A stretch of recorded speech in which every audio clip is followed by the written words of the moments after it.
નરસિંહભાઈ જયરામભાઈ માંગુકીયા. હા, અને તમારું ગામ? કાળા તળાવ. તાલુકો?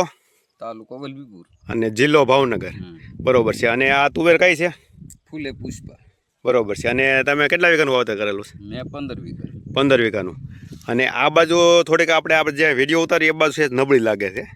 અને આ ઘઉં પછી એટલે સામેરી એમાં બહુ સારી છે. બેમાં ફરક શા માટે છે એટલો?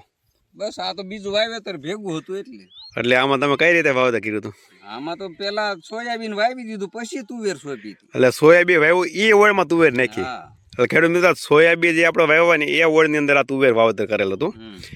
તો તમે જોઈ શકો આ બાજુ થોડુંક આપણે એને પાખું દેખાય, પણ આપણે વિડીયો જ્યાંથી નબળું છે ત્યાંથી ઉતારવી છે જોવા માટે કે આપણને ખ્યાલ આવે ભાઈ સોયાબીન વાવી તો શું અસર થાય અને ઓલામાં સોયાબીન નહોતા વાવ્યા તો એમાં શું છે. સારું જ છે. બરોબર. કોઈ એક છોડવો કે એવું આપણે નથી બતાવવું, જે છે એ વાસ્તવિકતા આપણે બતાવીશું. તમને હું બતાવું કે કઈ રીતનું ફ્લાવરિંગ છે.